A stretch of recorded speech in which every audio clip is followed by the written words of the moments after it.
kanyang gawain. Hala! Na huwag nating pabayaan ang ating pagtitipon gaya ng ugali ng iba, kundi palakasin ang loob ng isa't isa, lalong-lalo na kapag inyong nakikita na papalapit na ang araw. Ang pagsunod kay Kristo bilang disipulo ay magbubunga ng bago at magandang disiplina. Ang mataas na pagpapahalaga sa pagpapalakas ng buhay espiritual, pagpapatatag ng pananampalataya kay Jesus, pagkilala at pagsamba sa Diyos na buhay, at pag-aaral ng kanyang banal na kasulatan ang siya ng pinagtitibay at kinasasanayang gawin araw-araw. Ang makabuluhan at mabungang buhay ay mararanasan natin sa pakikipagrelasyon at pagsunod kay Kristo at sa pakikisalamuha sa mga kapwa mananampalataya upang ating mapalakas ang bawat isa at lalong makilala at sumunod sa ating Panginoong Pagpapamitan.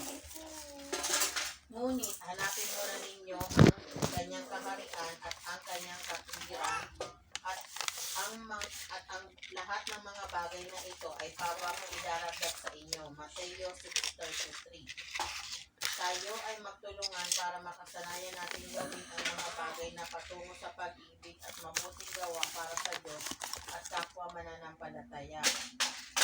At ating isaalang-alang kung paano gigisingin ng isa't isa sa pag-ibig at sa mabubuting gawa ng Hebreo 10:24. Hanggang dito lang ba to? Mama, Ito ang Mama, may pagkawala ng ano yan? sa ng uto, shiny shampoo. Ito yung ang pangunahing dapat makasanayan bilang pananampalataya kay Kristo. Kasali pa ba to? Ito, ang ano ko dito, ang take away ko dito. Lifestyle. Lifestyle, yung ano, yung nagiging routine siya, kagaya ng ano, yung paglinggo, nakakasanayan na namin na magpunta sa church. Okay. Kasama ang mga bata.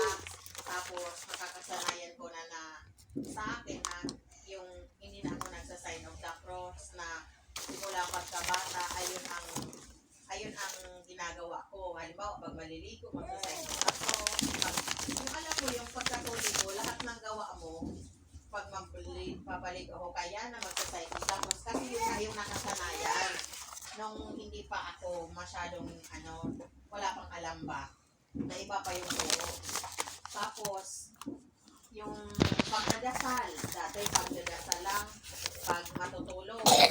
Ngayon, pag sa umaga, pag may aalis, alam mo yung kada kibot mo, hindi ka man magbukal ng dasal, sa isip mo, nagdadasal ako, sa isip ko, nagdadasal na ako. Halimbawa, magte-training sila ate, nagdadasal ako na ingatan sila, pagpunta, makauwi ng safe. Ganon, yung nagiging